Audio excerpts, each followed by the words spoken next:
Muy buenas noches, señoras y señores, ¿cómo están ustedes? Bienvenidos a otra edición del Péndulo por Unicanal, luego de una semana de descanso como consecuencia de los partidos transmitidos por la Copa América Centenario. Hoy estamos de vuelta con ustedes. Hay muchas informaciones que vamos a compartir, vamos a estar en permanente contacto con todo lo que sucede en Pedro Juan Caballero tras el asesinato del empresario Jorge Rafat en manos, luego de un enfrentamiento entre bandas criminales. Rafat había sido acusado en el Brasil de estar ligado al narcotráfico y hoy fue asesinado tras una emboscada en Pedro Juan Caballero. Siguen los enfrentamientos con la policía. Al instante vamos a tratar de informarles lo que está ocurriendo en esa parte del país.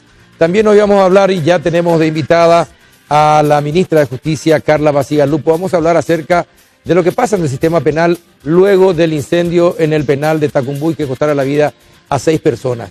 Otro bloque del programa vamos a dedicar para hablar sobre el tema económico, pues al parecer hay mejores perspectivas para esta segunda parte del año en lo que se refiere a la economía. Están invitados Carlos Carvalho, miembro del directorio del BCP, y el economista Amílcar Ferreira. Con ellos vamos a hablar acerca de la situación de la economía en este segundo semestre de nuestro país. Después de la pausa ya estamos con la ministra.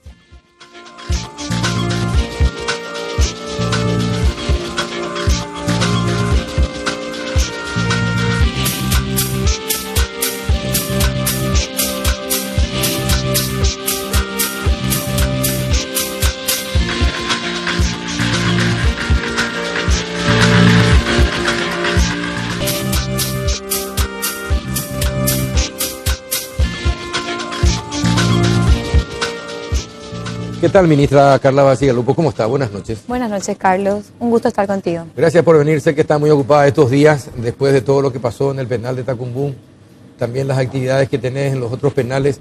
¿Qué pasó en Tacumbú? ¿Por qué el incendio? Bueno, Carlos, la causa del incendio todavía no se ha dado a conocer. Está en investigación, tanto por el Cuerpo de Bomberos como el Ministerio Público, que están todavía investigando. Ya hoy nos dieron vía libre para demoler finalmente el lugar porque estábamos esperando que la investigación termine. Así que los peritos ya tendrán los resultados de las causas, entonces. Claro, ¿Ya dijeron que van a demoler? Sí, todas las muestras, digamos, todas las pruebas ya fueron levantadas y bueno, ya hoy nos daban el vía libre porque realmente era una situación de mucho riesgo. Estuvimos acompañando todo el fin de semana y hasta hoy el proceso de investigación para acelerar y bueno, permitir que ese lugar ya no sea un lugar de riesgo. ¿Algo, ministra? Absolutamente nada. También el comandante Valdés, el comandante de bomberos, está, digamos que recabando también más datos y en unos días más sé que va a estar el resultado de la investigación. No obstante, lo que puedo decirte es que en el día de ayer hemos firmado un convenio con el Cuerpo de Bomberos para fortalecer todo lo que ya, digamos, había básicamente en Tacumbú y en todas las cárceles del país, para, digamos, tener un diagnóstico de ya la situación completo, sí. Exacto, general. ¿Ustedes no tienen algún director de obras, alguien que se encargue de ese tema? No, en el ministerio no tiene, o las cárceles no tienen alguien que controle toda la parte de agua, electricidad, provisión, gas, todo lo que pueda poner en peligro la vida de la gente interna. Sí, tenemos un director general de obras que, bueno, por disposiciones reglamentarias está a cargo de relevar todo lo que hace al sistema de infraestructura, riesgo, seguridad. ¿Es de todas las cárceles o de cada cárcel en particular? De todas las cárceles porque es un director general que se encarga de todo y también, por supuesto, tenemos al director de cada centro que también debe velar por las condiciones de cada cárcel, porque como sabrás tenemos 21 cárceles en Paraguay. Y cada cárcel, por supuesto, tiene sus propias características. Si bien tenemos el sistema radial como forma, digamos, mayoritaria de formato en las cárceles, Tacumbú es realmente una infraestructura, o sea, representa una infraestructura que ya hemos heredado, una infraestructura bastante precaria, muy parchada, digamos. Y bueno, tiene un formato totalmente diferente al formato radial, que es el que es relativamente nuevo. ¿Quién es el responsable de una cárcel? El director de cada ¿Qué hace centro. el director de Tacumbú todavía en su cargo?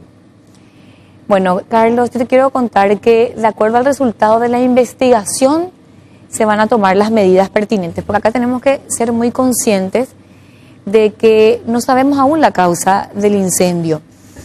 El director, en cuanto al ocurrido, digamos, el hecho del siniestro, actuó conforme al protocolo, tanto el jefe de seguridad, que vos sabés que Blas Gaona fue realmente un verdadero héroe, actuó conforme al protocolo también. Eso hay que recalcar. Existe un manual de protocolo aprobado por resolución ministerial del año 2015. El gobierno nacional, ya cuando me tocó trabajar como viceministra, logramos aprobar un manual de protocolos. No había nada reglado en el ministerio antes de eso. El manual de protocolos de incendio, el protocolo de incendio fue totalmente seguido tanto por el director como por el jefe de seguridad. Y todo el salvataje que se hizo, Carlos, se hizo conforme a eso. Yo creo que hay dos protocolos. Uno, el que se activa después de producirse un hecho. Y otro que tiene que ocurrir diariamente en cuanto al control. Ese control, ¿quién hacía? ¿Quién era el responsable de controlar si toda la parte eléctrica estaba en condiciones de que no corría riesgo, de que no existían conexiones clandestinas que pudieran sobrecargar todo el sistema eléctrico y pudiera desencadenar justamente en un cortocircuito y posteriormente en un incendio? ¿Quién es el encargado de eso? Definitivamente es el director del centro, que informa a su vez al director general y el director general al director de obras. Esa es la cadena que se da generalmente, claro, para subsanar, digamos, todo problema de seguridad. Y por una cuestión de prudencia y por respeto a la gente, a los familiares que tienen a sus personas allegadas ahí en el penal, y también por respeto a los que fallecieron. En estos casos no queda mejor que se lo aparte del cargo mientras dure la investigación y después con los resultados se vuelve, si es que se demuestra que no tiene responsabilidad, o definitivamente se lo saca si es que es responsable de algo. No debería ser eso un protocolo. Bueno, Carlos, de verdad, en materia, digamos, de actuación de los directores hay que ver mucho las circunstancias de cada caso. No tenemos un protocolo establecido o preestablecido para este tipo de casos, porque en realidad se evalúa mucho el actuar de cada director. Por eso es que estamos esperando el resultado de la investigación y en base a eso vamos a tomar las medidas pertinentes. Tenemos muchos actores, digamos, aquí que tenían una cadena de responsabilidad, es decir, estaban en la cadena de responsabilidad, y bueno, también es irresponsable tomar medidas si no se tiene una base segura como la que surgirá de la investigación, en este caso del Cuerpo de Bomberos. No, claro, yo no le digo que le saquen y lo manden al paredón. Simplemente digo, bueno, murieron 6 personas, es grave el hecho, 1 o 6, da lo mismo porque son personas, son seres humanos. Hay una cadena de responsabilidad que usted mismo dice, bueno, por de pronto, mientras dure la investigación, es separado del cargo, porque lo que la gente quiere ver es acción de las autoridades, ya sean del gobierno, ya sea del legislativo, del que sea, pero acciones, ¿verdad? No esperar interminables, largas investigaciones que no conducen a nada. Finalmente fallecen las personas, nadie es responsable y las cosas quedan en el olvido. Yo creo que el ciudadano paraguayo está cansado de ese tipo de comportamientos, ministro. Carlos, yo te cuento que el Ministerio de Justicia es uno de los ministerios que lidera, eso te puede dar la Secretaría de la Función Pública, la estadística de más sumarios administrativos con despidos y muchísimas investigaciones con resultados rápidos de despidos. O sea, en este caso no va a tardar porque ya la investigación la tenemos terminada, si Dios quiere, la semana que viene, y se van a tomar las medidas y rápidamente. De eso podés estar seguro. Podés estar seguro. Bueno. ¿Qué pasa con la plata del Poder Judicial? Según nos decía la jueza Llanes, son cerca de 4.000 millones al año, 4.000 millones de guaraníes al año que recibe el Ministerio de Justicia para reparar o para gastarlo en infraestructura de los penales. Creo que un 70% para infraestructura y 30% es para otras cosas. Creo que esa es la división. Bueno, ¿qué se hace con todo eso? ¿Y desde hace cuánto que recibe el Ministerio de Justicia ese fondo? Bueno, Carlos, el Ministerio de Justicia recibe hace muchísimos años ese dinero. De hecho, el Ministerio de Justicia tiene fuente 10 y fuente 30, digamos, ¿verdad? Es la conformación de su presupuesto. Sí. Todo lo que es fuente 30 en su parte mayoritaria viene del Poder Judicial. De hecho, el Ministerio de Justicia no tiene casi fuente 30, es decir, no genera recursos propios. De lo que viene del Poder Judicial, que es un 21% de las tasas judiciales, que también hay que decir que antes era el 50%, luego fue bajando hasta llegar a lo que es hoy, que es un 21%. Porque es decir, que antes se daba más plata. Antes se daba más plata, pero después entraron a tallar también, o entraron también a recibir porciones de esas tasas judiciales el Ministerio Público y el Ministerio de la Defensa Pública. Y ahí es cuando a nosotros nos recortan y, bueno, viene al Ministerio de Justicia solamente un 21%. De ese 21%, el 70%, como dijiste, es para inversiones y el 30% para gastos corrientes. Sí. Es 4.000 millones por mes lo que recibe. Por mes. Ahora, pucha, me quedé corto, entonces son 48.000 millones de guaraníes al año. Exacto. Y de esa plata, el 70%, como dijimos, es para inversiones y el 30% para gastos corrientes. De lo que transfirió la Corte este año, que son 22.000 millones. Son 35.000 millones de guaraníes aproximadamente para infraestructura. Exacto. Arreglo, sí. De 22.000 millones que recibió hasta hoy, 11.000 millones ya se gastaron. Es decir, tenemos una ejecución a hoy del 50% de lo que ya nos transfirió la Corte. El otro 50% ya están comprometidos en llamados que están hoy en la DNCP. Entonces, tenemos una ejecución presupuestaria bastante buena en lo que va del año. ¿Por qué, Carlos? Porque en realidad todos los recursos son insuficientes. ¿Qué pasó? El año pasado tuvo una ejecución del 79%, el año antepasado tuvo una ejecución del 70%, el año antepasado tuvo una ejecución bastante buena, el año 2013 86%, se ejecuta todo lo que viene de la Corte. ¿Por qué no se ve? Carlos, yo te voy a explicar, lo que pasa es que en este caso yo creo que la jueza no sale, digamos, del radio de Asunción y el Departamento Central. El gobierno nacional, me permite, ministra, porque está el jefe de policía de Amambay en línea de comunicación, el comisario Leoncio Osuna. ¿Qué tal, comisario? ¿Cómo está? Bien, buenas noches a usted y a la audiencia. Bueno, comisario, ¿qué pasa en Pedro Juan? ¿Es cierto que hay ataques a centros comerciales? ¿Siguen los enfrentamientos, comisario? No, hasta el momento ya todo normal. Sí, sigue el operativo policial. Estamos haciendo rastrillaje. Algunos allanamientos en un edificio. Encontramos una camioneta Fortuner, en el interior armas de grueso calibre. Estamos haciendo todavía procedimientos referente al hecho ocurrido. Sí, hubo enfrentamientos policiales en la zona comercial, en la línea, en la persecución policial, y hubo disparos de armas de fuego. Hubo disparos, pero hay heridos civiles, gente que no tiene nada que ver.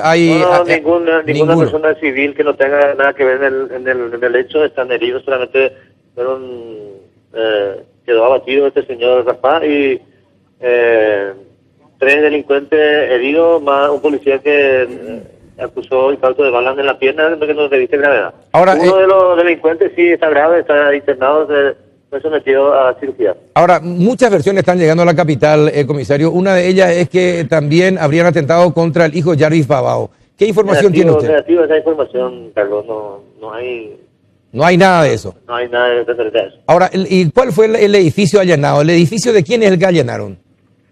No tengo a mano el nombre del edificio. Yo estoy todavía acá en la calle procediendo al levantamiento de cadáveres conjuntamente con la gente de la fiscalía, y no tengo a mano el nombre del edificio. Claro, pero si allanaron un edificio es porque tenían algún indicio de que alguien se encontraría ahí en algún lugar, o tenían escondido el vehículo ahí. En ese edificio entró ese vehículo Fortuner, y en base a la persecución policial se llegó al vehículo, y dentro del vehículo encontramos nosotros el fusil ametrallador con trípodes, con proyectiles, varios proyectiles. También tiene manchas de sangre dentro del vehículo, que resolvimos que algunos de los delincuentes también fueron heridos en ese vehículo. Ajá. ¿Cuántas personas detenidas hasta este momento, comisario? Estamos teniendo, los primeros informes eran 7, creo que están subiendo a 10. ¿A 10 ya los detenidos? Sí. Ahora, ¿ya pudieron identificarlo? ¿Algunos son brasileños o paraguayos? Hay brasileños, hay paraguayos. No tengo yo a mano, Carlos,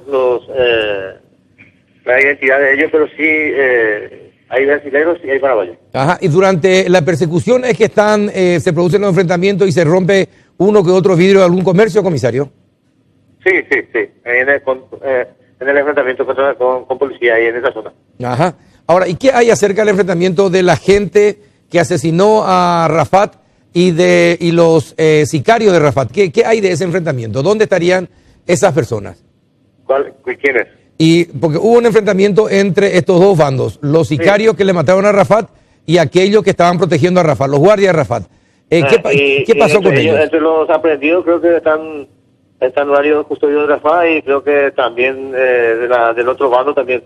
Por eso le digo que después vamos a tener toda la identidad y para ver quiénes son la gente de Rafah y quiénes son la gente del otro lado. ¿Se tiene ya el nombre de la persona que habría ordenado y habría pagado por este asesinato?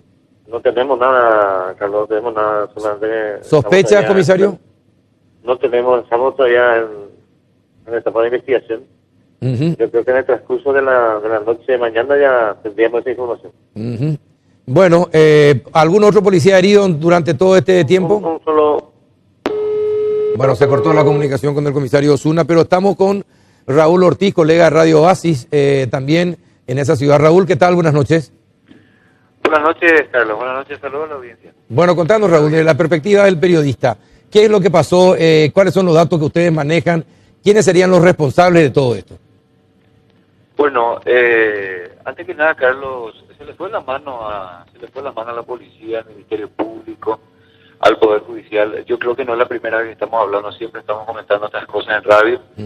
Y llegó a este punto, ¿verdad? Cosa que en un principio ya se hablaba del blindado que se había dictado justamente la comisión de un hecho punible de homicidio, donde se sospechaba que el blanco era Jorge Rafael Taumani, cosa que no se llegó a concretar, pero en esta oportunidad nuevamente encuentran un arma de similares características porque es la arma con el calibre que puede penetrar el vehículo blindado que tiene que utiliza Rafael. Él mismo inclusive maneja ese vehículo.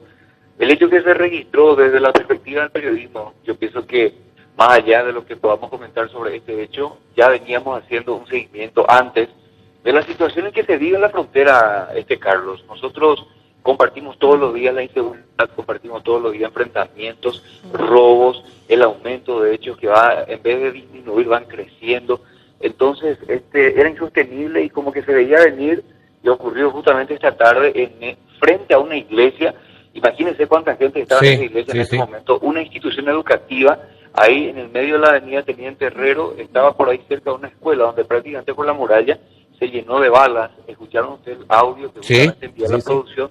A 100 metros de la comisaría segunda, a 200 metros de la base de la Policía de Investigación, de la base de la Policía Antinarcóticos, de la base de la Policía de Homicidio, de la base de la Policía de Automotores. Es decir, en el epicentro donde rondan los efectivos policiales. Y duró más o menos unos 30, 40 segundos todo ese enfrentamiento entre las 18:40, las 18:50, donde se generaron los disparos. Es decir, la gente comenzaba a grabar, la gente estaba grababa el audio. Hoy hablábamos con Gilberto, justamente, él estaba desesperado por lo que estaba ocurriendo esta tardecita, ya cuando se producía el incidente, Raúl. Pero ¿por qué decís que la policía, la fiscalía, la justicia se sobrepasó en este tema?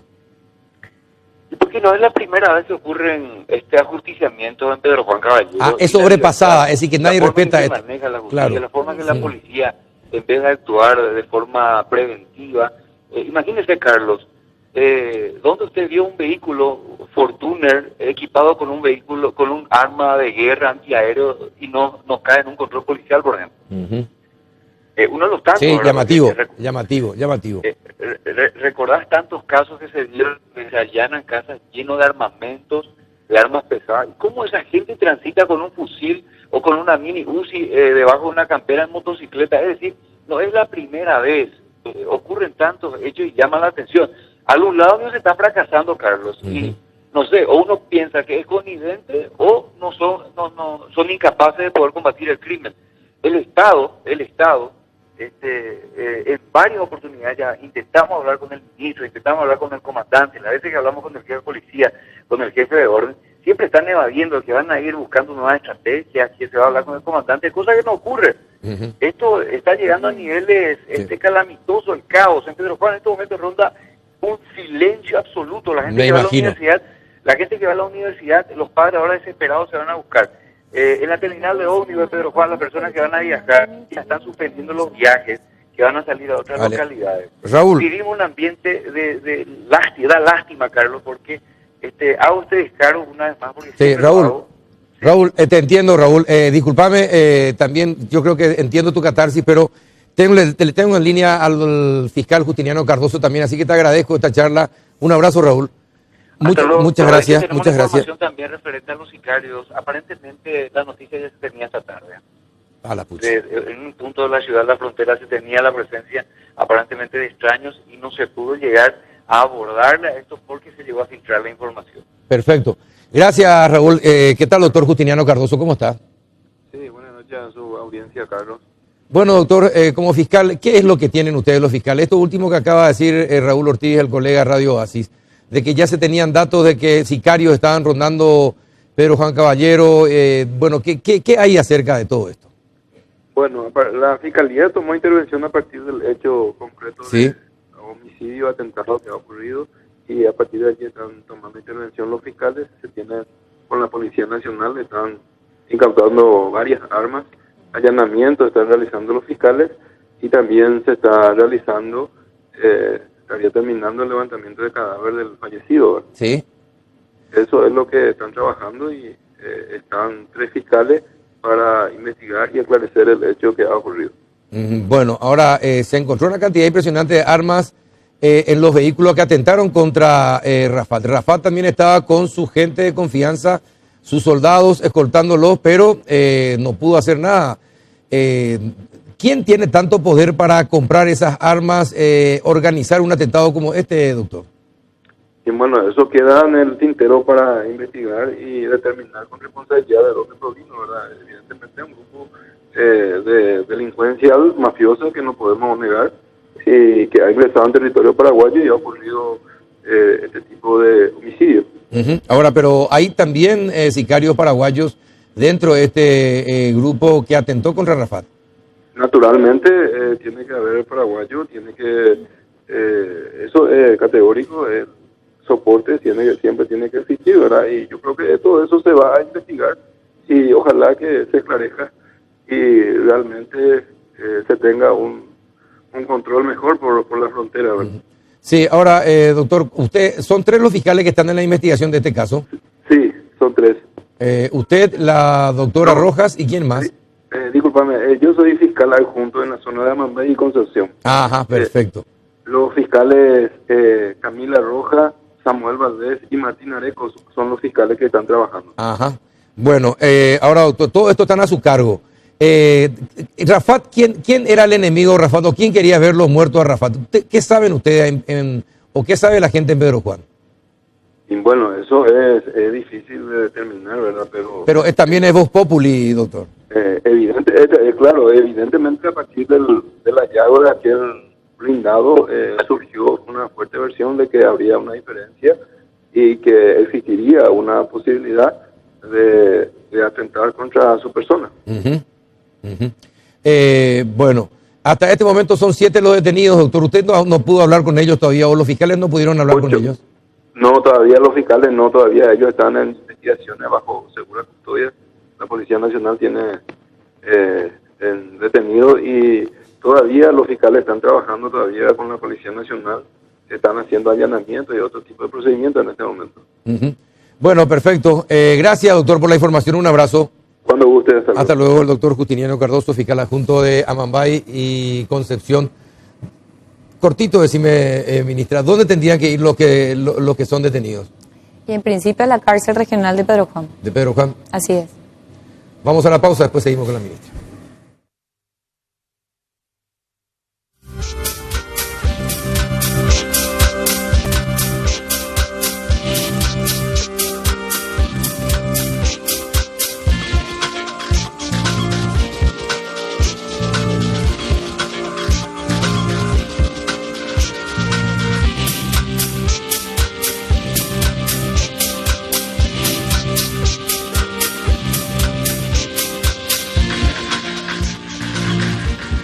Seguimos con la ministra de Justicia, Carla Basiga Lupo, hablando sobre el sistema penitenciario. ¿Qué se puede hacer para mejorar el sistema?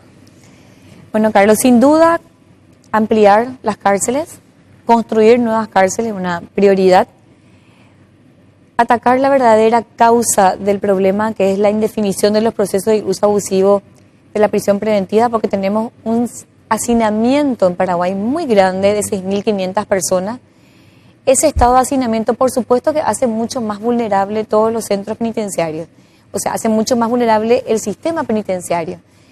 Tenemos ese hacinamiento distribuido en las diferentes cárceles del país, en las 21 cárceles. Entonces, todas las cárceles hoy están hacinadas. Si vos me preguntás, ¿entra un preso más en el sistema penitenciario del Paraguay? Yo te respondo que no. Y por supuesto, cada cárcel entonces hoy es un sitio de riesgo. Y por eso, hace unos meses declaré el estado de emergencia en el sistema penitenciario y declaramos también el cupo cero en 4 cárceles del país ya. No solamente Tacumbú tiene cupo cero, Buen Pastor, Emboscada Nueva y también la cárcel de Ciudad del Este. Y hablando de cupos, ministra, ¿por qué, por ejemplo, el director de Misiones me decía que ellos tenían 400 lugares? ¿Qué pasó? ¿Por qué no se va enviando al interior a la gente que está en Tacumbú de tal forma y despoblando el lugar? Muy buena pregunta, Carlos. En realidad, hoy tenemos 300 vacancias en Misiones porque hace poco estuvimos inaugurando 400 nuevas plazas, es decir, inauguramos todo un pabellón que le salió al Estado 5.000 millones de guaraníes. Pero ¿cuál es el problema en Misiones hoy para llenar las 300 plazas? La falta de guardias. En Paraguay tenemos un agente penitenciario por cada 100 personas privadas de libertad. Tenemos una absoluta carencia de guardias. ¿Cuánto indica la norma? Lo óptimo es 1 por cada 10, que es lo razonable, ¿verdad? Una persona puede un desfasaje de mayúsculo entonces. Un desfasaje, necesitamos un presupuesto mucho mayor del que tenemos para cubrir las verdaderas necesidades. Es lo que estábamos, por supuesto, pensando y, digamos, delineando ya, ¿verdad? Hacer los traslados de Tacumbú a las diferentes cárceles que se van ampliando, pero necesitamos dotarlas de guardias, por supuesto, para esto. Por eso no fueron trasladados todavía los de Tacumbú. Así es. Y no solamente fue ampliada ya la cárcel de Misiones, sino que también la cárcel de Coronel Oviedo. Se crearon también 400 nuevas vacancias. En un plazo de 20 días más estamos inaugurando la cárcel de Concepción, la ampliación de Concepción de 400 nuevas vacancias también. Es decir, que 1.200 van a salir de Tacumbú en los próximos 2 meses entonces. Esa es la idea, ir descomprimiendo, pero también ir incorporando cada vez más agentes penitenciarios. Ahora incorporamos 100 dentro del estado de emergencia. En un mes más estamos incorporando 50 nombrados. Son 150, pero necesitamos muchos más porque tenemos un déficit grande. Entonces estamos pidiendo una ampliación presupuestaria y, por supuesto, para el año que viene un presupuesto que esté acorde a la cantidad de gente que necesitamos. Ahora, ¿y cómo es la integración? Por ejemplo, siempre se habla de los que están en los sectores VIP, ¿verdad? Que son los ladrones de guantes blancos o los bandidos de guantes blancos, por decirlo así. Los narcos, por ejemplo, están en el mismo lugar, comparten con aquellos que están por delitos económicos en las cárceles y aquellos que roban gallinas, ellos están todos juntos en otra parte. ¿Cómo es la distribución? Bueno, Carlos, nosotros por Constitución Nacional y por las leyes tenemos que adoptar diferentes criterios de clasificación. La clasificación que nos exige la Constitución es de condenados y procesados, y después existen otras clasificaciones establecidas en el Código de Ejecución Penal también, por ejemplo, por el periodo de tratamiento, observación, tratamiento y prueba. Pero la realidad que manejamos en Paraguay nos lleva a adoptar también otros criterios de clasificación. ¿Por qué? Porque siempre tenemos que ponderar el valor vida y seguridad por encima de todos los otros valores. Y realmente en Tacumbú, por ejemplo, tenemos ciertas personas que están aisladas de las otras porque realmente corren peligro de que los maten ahí dentro del penal. Por supuesto. Tenemos, como también tenemos, digamos, un sobrehacinamiento, tenemos también, digamos, bandas, tenemos muchos internismos, personas que, por supuesto, digamos, están ahí en una situación de riesgo mutuo, entonces tenemos que hacer ese tipo de clasificación también. En Tacumbú en particular ya no hay celdas VIP, ya las habíamos eliminado el año pasado. Sí, por supuesto, hay personas que se encuentran separadas porque corren serio peligro. Y imagínate, Carlos, el equilibrio que tenemos que hacer todos los días. Por ejemplo, ¿quién, por ejemplo, está separado porque corre serio peligro? ¿Quién recuerda? Bueno, decirte que los casos de narcotráfico generalmente están separados. ¿Los jefes están separados? Están separados. También ciertos casos de abuso sexual también, porque corren peligro dentro de la población. De vendetas ahí en el... Por supuesto. Y bueno, también en las cárceles de frontera también se dan muchos estos casos de inseguridad, porque por supuesto estamos hablando también de mucho narcotráfico ahí. ¿Y cómo es la experiencia de las cárceles mixtas? Porque la semana pasada hubo denuncias de abusos por parte de los propios internos y parte de guardias cárceles también contra las internas. ¿Qué hay de eso? ¿Cómo se manejan las cárceles mixtas en Paraguay? Bueno, cárceles mixtas, Carlos, heredamos, sí, un sistema, digamos, en el que las mujeres todavía están en pabellones separados de los hombres, pero dentro del mismo establecimiento. Sí. Hay que tener en cuenta que en las cárceles regionales, es decir, las cárceles del interior, el número de mujeres es muy Escaso. muy inferior. Estamos más o menos en Misiones, tenemos 25 mujeres, en San Pedro tenemos unas 23. Entonces, todavía, digamos, no se ha hecho la separación definitiva porque crear un centro para 25 mujeres, por supuesto, también requiere muchos recursos.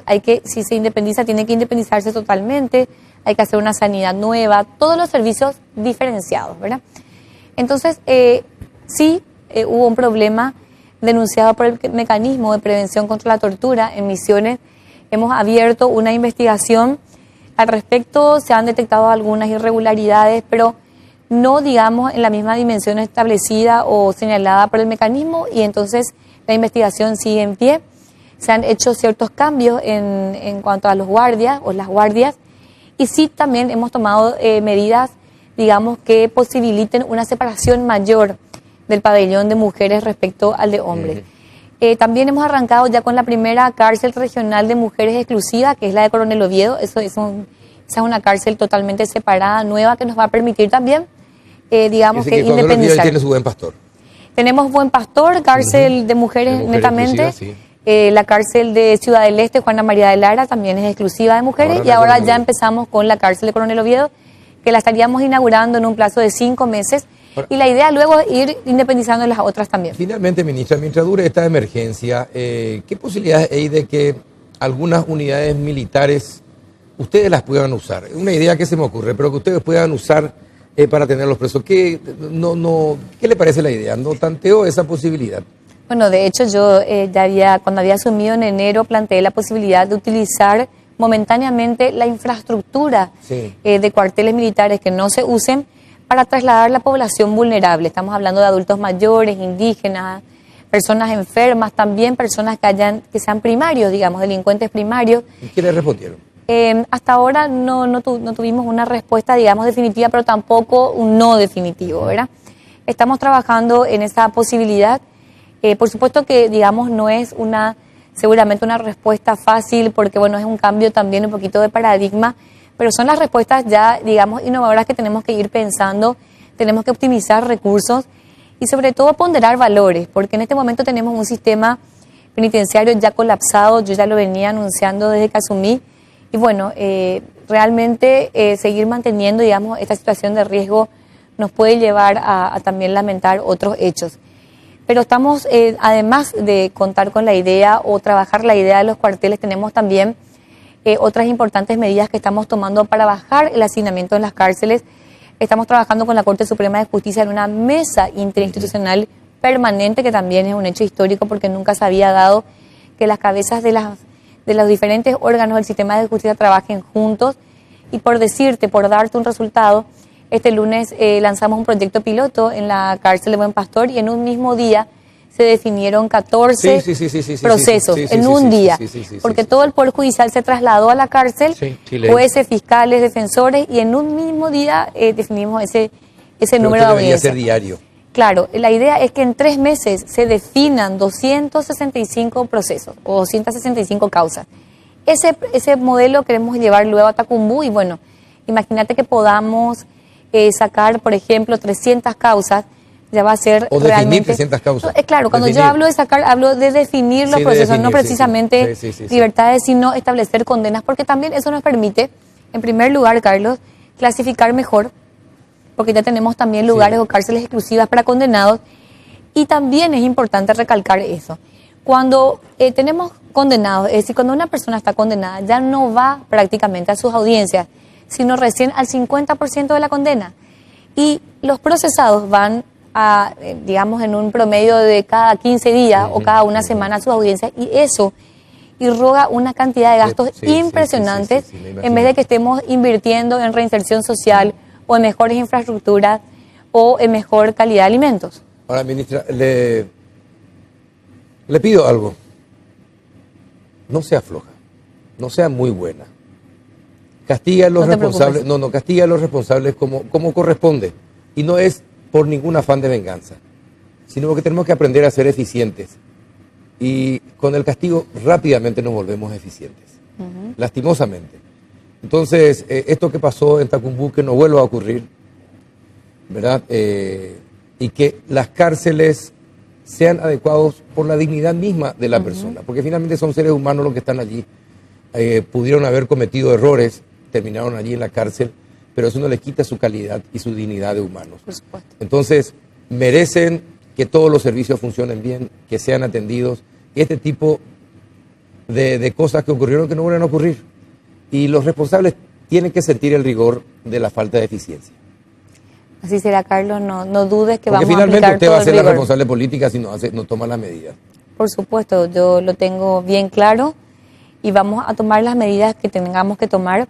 Y quiero contarte que además del rigor, por supuesto, inherente a todo esto, también hay que recalcar que la población, Carlos, penitenciaria, el día del hecho, realmente mantuvo un equilibrio impresionante. Este hecho que ocurrió el viernes, si hubiese ocurrido en una cárcel que no estuviese equilibrada, hubiese sido una catástrofe. ¿Por qué? Porque se hubiese aprovechado como Para un motín. claro, para un motín, para una fuga, y en realidad, y te pueden contar todos los actores, como por ejemplo el capitán Valdés, de bomberos, y yo misma, porque ingresé hasta el lugar del incendio cuando llegué a las 6:20 de la mañana, había una población penitenciaria, Carlos, totalmente quieta, internos ayudando a apagar el fuego, atajando la manguera, pasando vasos de leche a los bomberos, uno de ellos tratando de reanimar a Blas, a la gente. Entonces, eso hay que recalcar también porque eso muestra el equilibrio del sistema, que realmente fue determinante para que eso no se desborde. Bueno, pero no jueguen con fuego. Nunbre. Gracias, ministra. por Seguir su- humanizando las cárceles. Exacto. Y para resumir, Carlos, todavía digamos tenemos una gran deuda en 3 ejes, sobre todo en el sistema penitenciario. Aumentar la cantidad de agentes, sin duda, seguir ampliando la infraestructura carcelaria y, en tercer lugar, mejorar la calidad de los alimentos. Para eso se Totalmente. necesita más recursos, todos los recursos son insuficientes y para, digamos, concluir, todo el dinero, todas las sumas de dinero que nos vienen de la Corte Suprema de Justicia son utilizadas y los recursos siguen siendo escasos. Perfecto, Muchas ministra, gracias. muchísimas gracias por su presencia. Estuvo con nosotros la ministra Carla Basigalupo, ministra de Justicia en nuestro país. Después de la pausa vamos a hablar de economía y si tenemos posibilidad de seguir sabiendo qué sigue ocurriendo en Pedro Juan. Ya volvemos.